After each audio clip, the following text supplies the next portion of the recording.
Olá a todos, aqui é Flávio Pedron e eu gostaria desse vídeo de tratar de um tema que eu acho que pode ser de extrema relevância para todos aqueles que estão desenvolvendo pesquisas, seja o seu TCC, seja uma dissertação ou seja uma tese.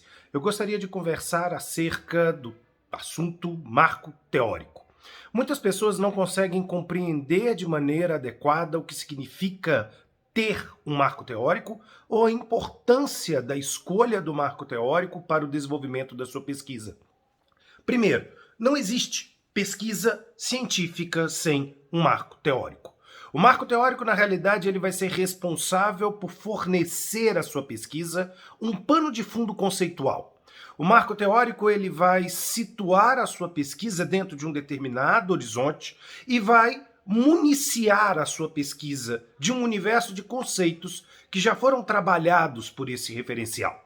O marco teórico ele não é algo meramente instrumental, e isso é extremamente importante. Ou seja, quando lidamos com um marco teórico, ou adotamos um marco teórico, ele não é apenas uma ferramenta que eu utilizo ou não de acordo com minha conveniência. O marco teórico ele tem que representar, para que a sua pesquisa seja metodologicamente coerente, um universo ontológico. Ele tem que fazer parte da essência da sua pesquisa. Como eu disse, o marco teórico atuará aqui como uma espécie de filtro conceitual para trabalhar tudo aquilo que outros trabalharam à luz daquilo que está sendo desenvolvido por aquele marco teórico. Por isso mesmo, o marco teórico ele se agrega à pesquisa. E com isso, o marco teórico fornece todas as definições conceituais para que a sua pesquisa seja desenvolvida. Quando trabalhamos, então, de maneira rigorosa com o marco teórico, não me importa o conceito dado por outros autores, me importa o conceito dado pelo meu marco teórico acerca de determinada figura ou determinado instituto. Se eu não concordo com o marco teórico, eu tenho que fazer uma grande explicação sobre por que eu estou criando uma dissidência interna e até que ponto essa dissidência interna não pode representar uma ruptura radical com o marco teórico.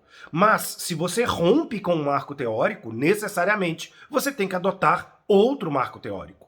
Você vai elaborando a sua pesquisa sempre partindo de um marco teórico para outro marco teórico, ou, consequentemente, permanecendo naquele mesmo marco teórico quando ele é suficiente.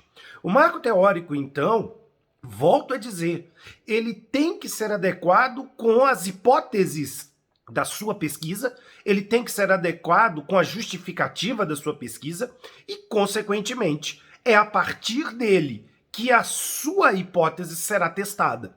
De certa maneira, o marco teórico ele representa um conforto epistêmico. O que eu quero dizer com isso? Quando você desenvolve uma pesquisa fazendo uso do marco teórico, as críticas deixam de ser dirigidas a você e passam a ser dirigidas ao marco teórico. Desta maneira, você encontra um conforto num escudo protetor. Se aquela pessoa quer te criticar, antes ela terá que encontrar falhas no marco teórico. E quanto mais sólido e mais estabelecido for o seu marco teórico, mais difícil torna-se então a tal crítica, sob pena dessa crítica ser uma crítica absolutamente leviana.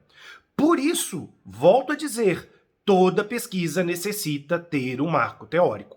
Agora, como eu seleciono o meu marco teórico? Talvez sejam as grandes questões que vão implicar na qualidade da pesquisa. O marco teórico ele tem que representar aqui aquilo que você, enquanto pesquisador individual, enxerga de mundo.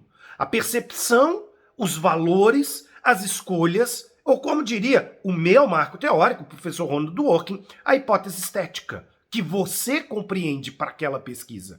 O que faz aquela pesquisa ser lida à sua melhor luz? É o marco teórico, quem estará lendo a sua pesquisa. E, consequentemente, você fala através desse marco teórico. Bom, fica aqui então essa dica. Até a próxima oportunidade e um grande abraço a todos.